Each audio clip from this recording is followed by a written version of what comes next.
আমন্ত্রণ দীপ্ত সংবাদে আপনাদের সাথে আছি আমি ইয়াসমিন সুমনা। দেশে ২ জেলায় সড়ক দুর্ঘটনায় প্রাণ হারালেন কমপক্ষে ১৬ জন। এর মধ্যে বগুড়ায় ৭ ও সিলেটে নিহত হন ৯ জন। পুলিশ ও প্রত্যক্ষদর্শীরা জানান, শুক্রবার সকালে ঢাকাগামী ইউনিক পরিবহনের একটি বাসের সঙ্গে বিপরীত দিক থেকে আসা সিলেটগামী বেঙ্গল স্লিপার কোচের মুখোমুখি সংঘর্ষ হয়। দুর্ঘটনায় ঘটনাস্থলে ইউনিক পরিবহনের ৭ জন যাত্রী নিহত হন। পরে আহতদের উদ্ধার করে সিলেট ওসমানী মেডিকেল কলেজ হাসপাতালে নেয়ার পর কর্তব্যরত চিকিৎসক এক শিশুসহ আরও ২ জনকে মৃত ঘোষণা করেন। এর আগে ভোর ৫:৩০টার দিকে বগুড়ার সদর উপজেলার এরুলিয়া বাস চাপায় ৬ জন নিহত হন। আহত হন আরও কমপক্ষে ১৫ জন। পুলিশ জানায়, ঢাকা থেকে নওগাঁগামী একটি যাত্রীবাহী বাস নিয়ন্ত্রণ হারিয়ে সড়কের পাশে থাকা একটি বৈদ্যুতিক খুঁটিতে ধাক্কা দেয়।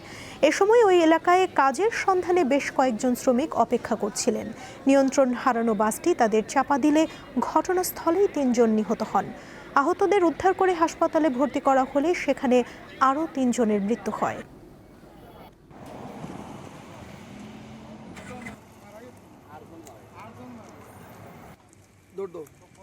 ময়মনসিংহের গফরগাঁওয়ে জামালপুর কমিউটার ট্রেনের ৪টি বগি লাইনচ্যুত হয়েছে।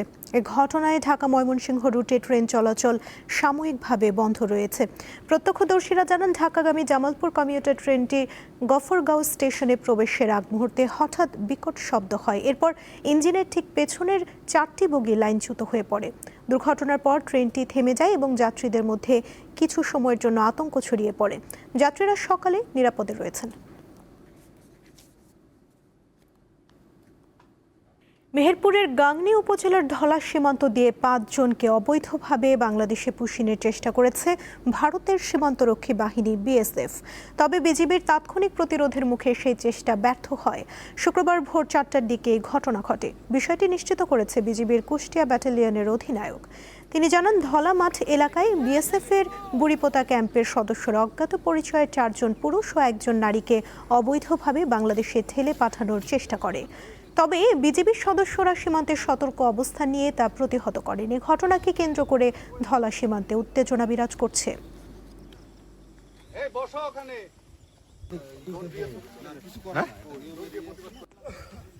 কুড়িগ্রামে ধরলা, তিস্তা ও দুধকুমার নদের পানি সমতলে হ্রাস পাচ্ছে। তবে ব্রহ্মপুত্রের ৩টি পয়েন্টে সমতলে ধীর গতিতে পানি বৃদ্ধি পেলেও এখনও বিপদসীমার নিচে রয়েছে।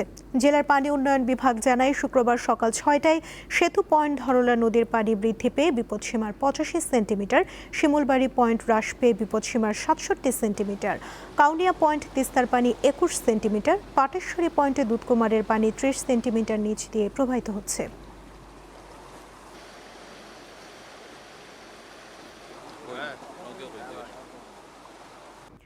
পটুয়াখালীর ধানখালীতে ৪০ বছরেও নির্মিত হয়নি স্থায়ী প্রতিরক্ষা বাঁধ। তাই বর্ষা মৌসুমে জোয়ারের পানিতে তলিয়ে যায় সড়ক, বসতবাড়ি ও ফসলি জমি।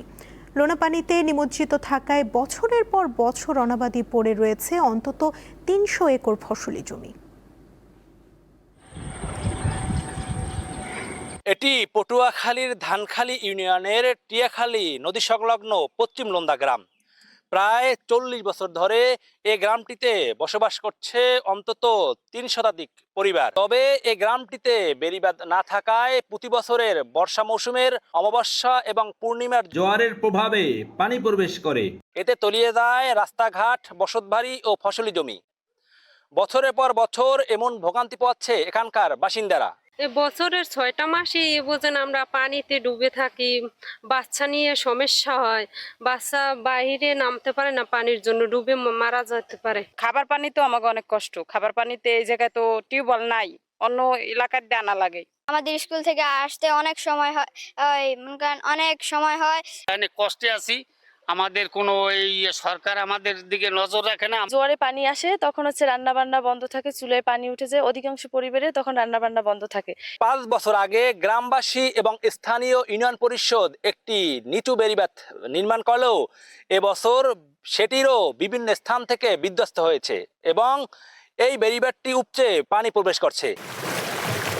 সাধারণ মানুষ চলাচলের জন্য আপনার ইউনিয়ন পরিষদ এবং আমরা নিজেদের মিললে আর কি এই রাস্তাটা করা হয়েছিল মানুষ চলাচলের জন্য আর কি দেখা গেছে। কিন্তু এরপর থেকে এই রাস্তাটা আর কোনো সংস্কার বা কোনো কিছু করা হয় নাই। এখন বর্ষা মৌসুমে আসলেই বিভিন্ন জায়গায় দেওয়া ছুটে যায়, পানি ঢুকে যায়, স্বাভাবিক জ্বরে টপকাইয়ে পানি পড়ে, যার জন্য সব বাড়িঘর সব তলাই যায় পানিতে। এদিকে পানি উন্নয়ন বোর্ড এবং এলজিইডি একে অপরের দায় চাপাচ্ছেন। তারা বেড়িবাঁধ বা যা কিছু ছোট আকারে তৈরি করছে, এটা এলজিডি কর্তৃপক্ষ ক্ষুদ্র পানি সম্পদের আন্ডারে তারা ব্যবস্থা নিতে পারে। পানি উন্নয়ন বোর্ডের কাজ হলো তারা অফ দ্য এনভায়রনমেন্ট তৈরি করে, আমাদের এলজিডি আমরা কোনো এনভায়রনমেন্ট আমরা তৈরি করি না। ঘটনাস্থল পরিদর্শন করে স্থায়ী সমাধানের আশ্বাস দিয়েছেন উপজেলা নির্বাহী কর্মকর্তা। নির্দিষ্ট ডিপার্টমেন্টকে আমরা এর মাধ্যমে অন্তর্ভুক্ত করে এটা কার্যক্রমটা এগিয়ে নিয়ে যাব। আর 2 দপ্তরের দায় এড়ানোর অবসান ঘটিয়ে স্থানীয়দের দুর্ভোগ লাঘবে পশ্চিম লোন্দা গ্রামে অচিরেই নির্মাণ হবে একটি স্থায়ী প্রতিরক্ষা বাঁধ, এমন প্রত্যাশা সকলের। পটুয়াখালী থেকে মোহাম্মদ ইমরান, দীপ্ত সংবাদ। এবারে থাকছে উদ্দীপ্ত যা কিছু ভালো ও উদ্দীপনার।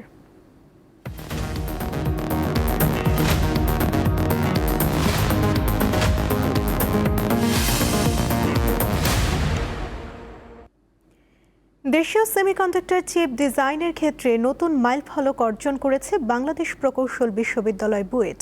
প্রতিষ্ঠানটির তড়িৎ ও ইলেকট্রনিক কৌশল বিভাগ শতভাগ ওপেন সোর্স প্রযুক্তি নির্ভর 32 বিট প্রগতি V1 প্রসেসরের সফল নকশা তৈরি করেছে।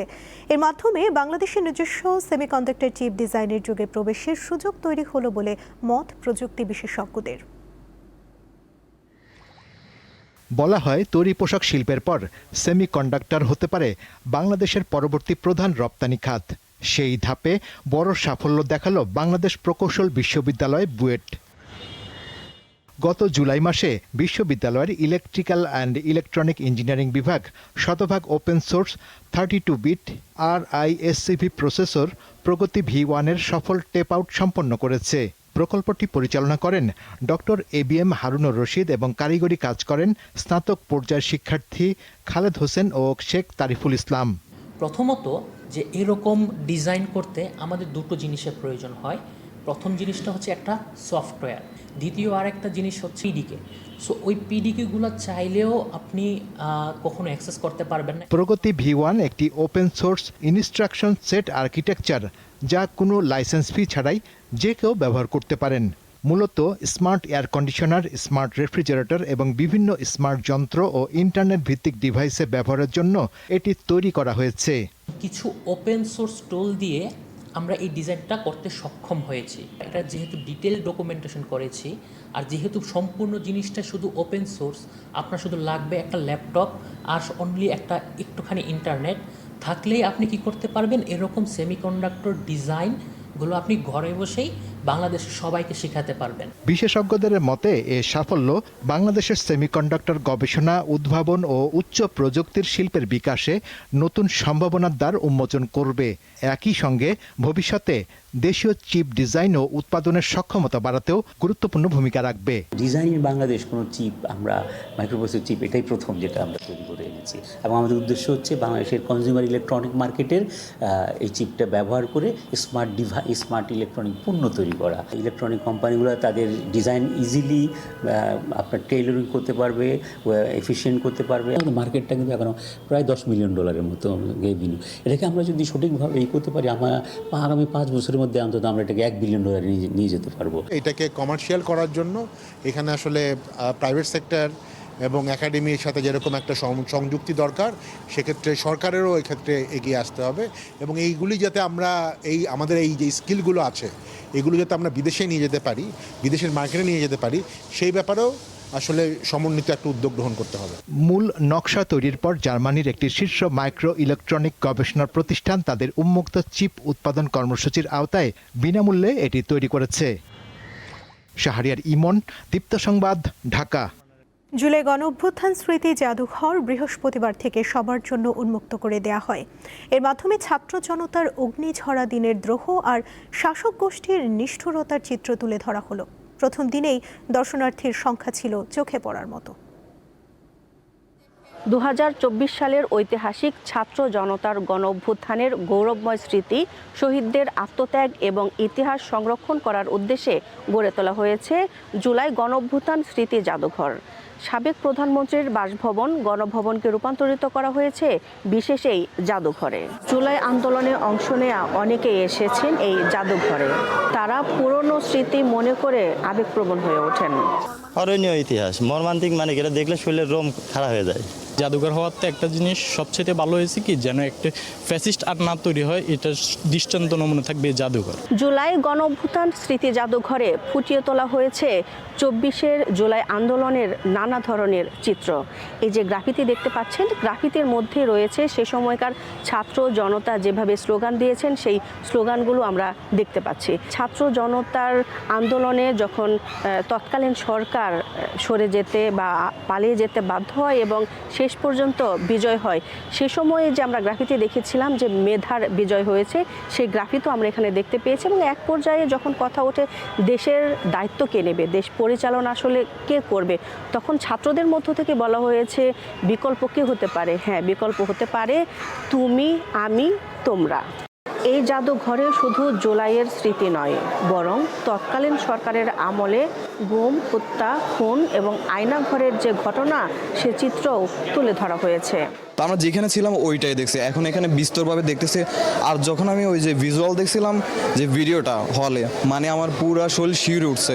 এই যে দেখেন আয়নাঘর, এই যে মানুষ বোরখা পরিহিত নারীদেরকে তারা যেভাবে টর্চার করছে, তাদেরকে ধরে নিছে, এগুলো তো মনে করেন ভোলার মতো জিনিস না। 24 জুলাই গণঅভ্যুত্থানের ইতিহাস কারো মনে থাকুক বা না থাকুক, যে মা সন্তান হারিয়েছেন, যিনি স্পর্শ করেছেন সন্তানের নিথর মরদেহ, সেই মায়ের কাছে জুলাইয়ের স্মৃতি অমর হয়ে থাকবে। দিলশা দানি, দীপ্ত সংবাদ, ঢাকা। মিস ওয়ার্ল্ড বাংলাদেশ বিজয়ী Samanjar Saeed ভিয়েতনামে ৭৩তম miss world grand ফিনালেতে নিজ দেশের প্রতিনিধিত্ব করবেন। ৮ আগস্ট তিনি ভিয়েতনামের উদ্দেশ্যে ঢাকা ছাড়বেন। ৫ সেপ্টেম্বর অংশ নেবেন মিস ওয়ার্ল্ড গ্র্যান্ড ফিনালের অনুষ্ঠানে। বৃহস্পতিবার রাজধানীর একটি হোটেলে সংবাদ সম্মেলনে সামানজার মিস ওয়ার্ল্ড যাত্রা, প্রতিযোগিতার প্রস্তুতি এবং তার বিউটি উইথ আ পারপাস প্রকল্প, হাইজিন ফর হেলথ বাংলাদেশের লক্ষ্য ও ভবিষ্যৎ পরিকল্পনা তুলে ধরেন। মিস ওয়ার্ল্ড মঞ্চে বাংলাদেশের প্রতিনিধিত্ব করা সম্মানের উল্লেখ করে সামানজার বলেন, হাইজিন ফর হেলথ প্রকল্পের মাধ্যমে তিনি অর্থবহ সামাজিক আন্দোলনে ভূমিকা রাখতে চান। হাইজিন ফর হেলথ বাংলাদেশ একটি স্বেচ্ছাসেবক নির্ভর জাতীয় আন্দোলন, যার লক্ষ্যে ব্যক্তি ও সমাজকে উন্নত স্বাস্থ্যবিধি অনুসরণে উদ্বুদ্ধ করা। তিনি ভিয়েতনামে মিস ওয়ার্ল্ড গ্র্যান্ড ফিনালেতে দেশের সকল মানুষের সহযোগিতা চেয়ে ভোটিং করার আহ্বান জানান।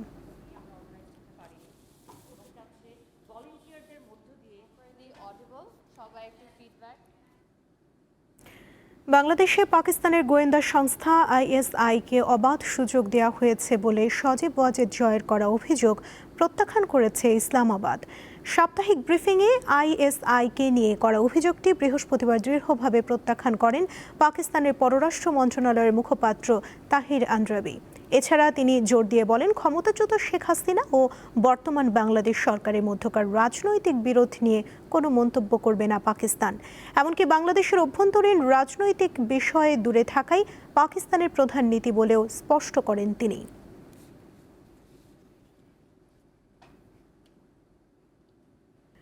হরমুজ প্রণালী পুনরায় খুলে দেওয়ার বিষয়ে ইরান ও ওমানের সঙ্গে যুক্তরাষ্ট্রের আলোচনা ভালোভাবেই এগিয়ে চলছে বলে দাবি করেছেন মার্কিন প্রেসিডেন্ট ডোনাল্ড ট্রাম্প। শিগগিরই চুক্তি হতে পারে এবং ইরানের সঙ্গে সংঘাতেরও অবসান ঘটবে বলে আশাবাদ ব্যক্ত করেন তিনি। তবে চুক্তি না হলে বড় পরিসরে ফের হামলার হুমকি দিয়েছেন ট্রাম্প।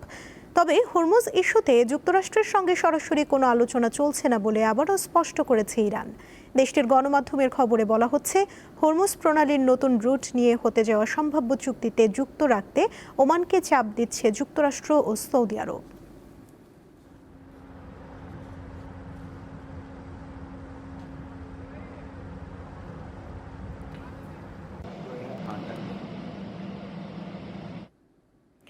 বিশ্ব বাণিজ্যের গুরুত্বপূর্ণ নৌপথ হরমুজ প্রণালী দিয়ে জাহাজ চলাচলের জন্য নতুন রুট নিয়ে ঐক্যমত্যে পৌঁছেছে ইরান ও ওমান। এতে শিগগিরই জলপথটি আবারও যুদ্ধের আগের অবস্থায় ফিরবে বলে জানিয়েছে দুই দেশ। তবে যুক্তরাষ্ট্রের হুমকি উপেক্ষা করে হরমুজ প্রণালীর নিয়ন্ত্রণ ইরানের হাতে চলে যাবে কিনা সেটাই এখন বড় প্রশ্ন। 28 ফেব্রুয়ারি যুক্তরাষ্ট্র ইরান যুদ্ধ শুরুর পর থেকে ঢুকছে গুরুত্বপূর্ণ নৌরুট হরমুজ প্রণালী। 20% বেশি সরবরাহ ব্যবস্থা বাধাগ্রস্ত হওয়ায় বিশ্বজুড়ে তীব্র হচ্ছে জ্বালানি সংকট। তবুও হরমুজ প্রণালীর নিয়ন্ত্রণ ইরানের হাতে ছাড়তে নারাজ ওয়াশিংটন। এমন উত্তেজনার মধ্যেই হরমুজ প্রণালী দিয়ে জাহাজ চলাচলের নতুন রুট নিয়ে ঐক্যমতে পৌঁছেছে ইরান ও ওমান। এমনকি চুক্তি চূড়ান্ত করার লক্ষ্যে চলছে পর্যালোচনা, যে প্রক্রিয়ায় যুক্তরাষ্ট্রের কোনো স্থানই নেই বলে সাফ জানিয়ে দিয়েছে ইরান। তবে হরমুজ প্রণালী ইস্যুতে তেহরানের সঙ্গে আলোচনা চলমান বলে দাবি যুক্তরাষ্ট্রের প্রেসিডেন্ট ডোনাল্ড ট্রাম্পের। এমনকি এই কূটনীতি ব্যর্থ হলে ইরানে ফের হামলার হুঁশিয়ারিও দিয়েছেন তিনি। যুক্তরাষ্ট্রের এই হুমকিকে বৃদ্ধাঙ্গুলি দেখিয়ে শেষ পর্যন্ত ওমান ও ইরান চুক্তিতে পৌঁছালে সংকট আদৌ কাটবে কিনা তা নিয়ে প্রশ্ন উঠেছে। এক্ষেত্রে দেখা যাচ্ছে প্রস্তাবিত চুক্তি অনুযায়ী বেশ লাভবান হবে ইরান, অর্থাৎ এর মাধ্যমে হরমুজ প্রণালী দিয়ে উপসাগরে প্রবেশ করা জাহাজগুলোর নিয়ন্ত্রণ পেতে পারে তেহরান। এটি নিশ্চিত হলেই যুদ্ধের আগের অবস্থায় ফিরতে পারে হরমুজ প্রণালী। তবে ইরানের উপর থেকে যুক্তরাষ্ট্র অবরোধ তুলে না নিলে নৌ রুটটি নিয়ে অনিশ্চয়তার কথাও একেবারে উড়িয়ে দিচ্ছেন না বিশ্লেষকরা। ওমান ও ইরানের মধ্যে চুক্তি হলে হরমুজ প্রণালীতে জাহাজ চলাচলে কী ধরনের বড় পরিবর্তন আসতে পারে তাই এখন দেখার বিষয়। এ নিয়ে সংশ্লিষ্টরা বলেছেন, বর্তমান সমঝোতা অনুযায়ী চুক্তি হলে হরমুজ প্রণালীর উত্তর অংশে ইরান এবং দক্ষিণ অংশের নিয়ন্ত্রণে থাকবে ওমান, অর্থাৎ উপসাগরে প্রবেশ করা এবং বেড়ে যাওয়া জাহাজের ক্ষেত্রে একমাত্র কর্তৃত্ব খাটাবে ইরান। এদিকে জাহাজে থাকা পণ্যমূল্যের 5 থেকে 7% পর্যন্ত ফি আদায় করতে চায় ইরান, আর ওমান প্রায় 3% ফি প্রস্তাব করেছে। তবে প্রথম থেকেই ফি আদায়ের বিরোধিতা করে আসছে যুক্তরাষ্ট্র। হরমুজ ইস্যুতে এই কূটনৈতিক প্রচেষ্টা এমন এক সময় চলছে যখন যুক্তরাষ্ট্র হামলা বন্ধ করলেও পশ্চিম এশিয়ায় উত্তেজনা অব্যাহত রয়েছে। কারণ ইরান সমর্থিত ইয়েমেনের হুতিরা লোহিত সাগর ও এডেন উপসাগরে সৌদি আরবের জাহাজ লক্ষ্য করে হামলার মাত্রা বাড়িয়েছে।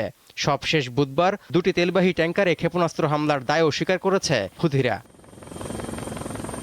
তৌহিদুর রহমান, দীপ্ত, বার্তাকক্ষ। সৌদি আরব সমর্থিত ইয়েমেন সরকারের বিভিন্ন সামরিক ক্যাম্পে ইরান সমর্থিত সশস্ত্র বিদ্রোহী গোষ্ঠী হুতিদের হামলায় অন্তত 58 জন নিহত হয়েছেন। গত 4 বছরের মধ্যে বৃহস্পতিবার দেশটির গৃহযুদ্ধের অন্যতম প্রাণঘাতী হামলার দিন হিসেবে দেখা হচ্ছে। নিহতদের সবাই সরকারি সেনা। যুক্তরাষ্ট্র ইরান যুদ্ধের মধ্যে পশ্চিম এশিয়ায় চলমান উত্তেজনার মধ্যে ইয়েমেনে গৃহযুদ্ধ নতুন করে মাথাচাড়া দিয়ে উঠেছে। এর আগে গত মাস থেকে সৌদি আরবের বিরুদ্ধে হুতিদের তৎপরতা বাড়তে শুরু করে। সবশেষ হুতিদের হামলায় সৌদি আরবের দক্ষিণাঞ্চলে 11 জন বেসামরিক মানুষ আহত হয়েছেন।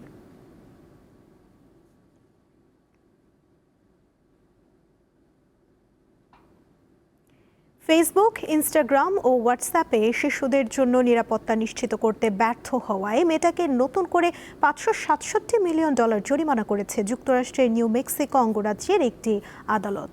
এর আগে $375 মিলিয়ন জরিমানা করেছিলেন একই আদালত। এর মধ্য দিয়ে এই মামলায় মেটার বিরুদ্ধে মোট জরিমানার পরিমাণ দাঁড়িয়েছে $942 মিলিয়ন। মূলত নিজেদের সামাজিক যোগাযোগ মাধ্যমে অশ্লীল ছবি বা ভিডিও ছড়িয়ে পড়া, শিশুদের যৌন হয়রানি, যৌন কন্টেন্ট এবং যৌন অপরাধীদের সংস্পর্শে পড়ার ঝুঁকির জন্য মেটাকে দায়ী করা হয়েছে। আর শিশু সুরক্ষা সংক্রান্ত মামলায় মেটার বিরুদ্ধে এটি সবচেয়ে বড় রায় বলে জানিয়েছেন আদালত।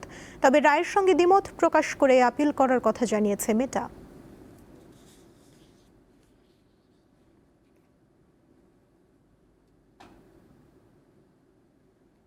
এবারে খেলার খবর।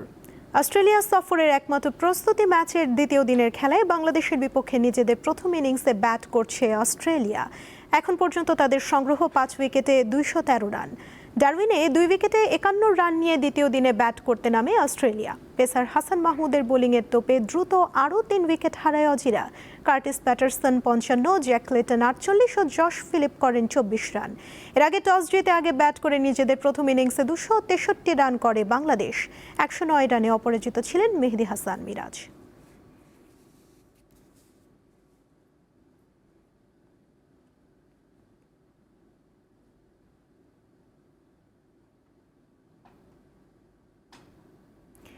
নারী টি-20 এশিয়া কাপে একই গ্রুপে পড়েছে চিরপ্রতিদ্বন্দ্বী ভারত ও পাকিস্তান। বৃহস্পতিবার টুর্নামেন্টের সূচি ও গ্রুপ বিন্যাস প্রকাশ করেছে এশিয়ান ক্রিকেট কাউন্সিল। আগামী 28 আগস্ট সংযুক্ত আরব আমিরাতে পর্দা উঠবে 8 দলের এই আসরের। ফাইনাল অনুষ্ঠিত হবে 13 সেপ্টেম্বর। 8টি দলকে 2টি গ্রুপে ভাগ করা হয়েছে। এ গ্রুপে রয়েছে ভারত, পাকিস্তান, থাইল্যান্ড ও হংকং। বি গ্রুপে খেলবে বর্তমান চ্যাম্পিয়ন শ্রীলঙ্কা, বাংলাদেশ, সংযুক্ত আরব আমিরাত এবং ইন্দোনেশিয়া।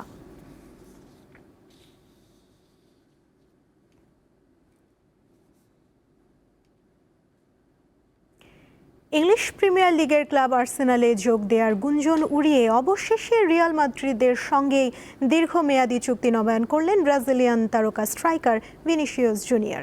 2032 সালের 30 জুন পর্যন্ত স্প্যানিশ জায়ান্ট লস ব্ল্যাঙ্কোসে থাকছেন তিনি। বৃহস্পতিবার এক আনুষ্ঠানিক বিবৃতির মাধ্যমে বিষয়টির সত্যতা নিশ্চিত করেছে রিয়াল কর্তৃপক্ষ। সম্প্রতি ভিনিসিয়াসকে কিনতে বেশ আগ্রহ দেখায় ইংলিশ ক্লাব আর্সেনাল। 2018 সালে ফ্লামেঙ্গো থেকে আসার পর রিয়ালের হয়ে 375 ম্যাচে 128টি গোল করেন তিনি। জিতেছেন 2টি চ্যাম্পিয়ন লিগ, 3টি লা লিগা ও 1টি কোপা দেল রে শিরোপা।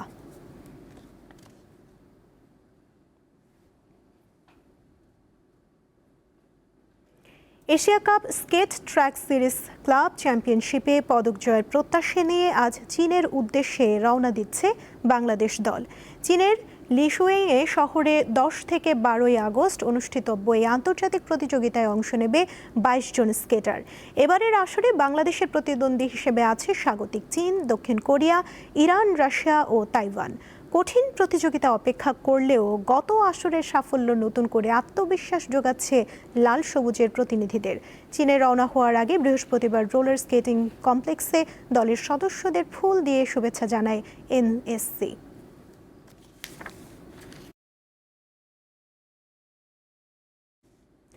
এই ছিল এখনকার মতো। পরবর্তী সংবাদ দুপুর 2টায় দেখার আমন্ত্রণ রইল। এছাড়া আরও তথ্য পেতে যুক্ত থাকুন দীপ্ত ডিজিটাল প্ল্যাটফর্মের সাথে। ধন্যবাদ সবাইকে।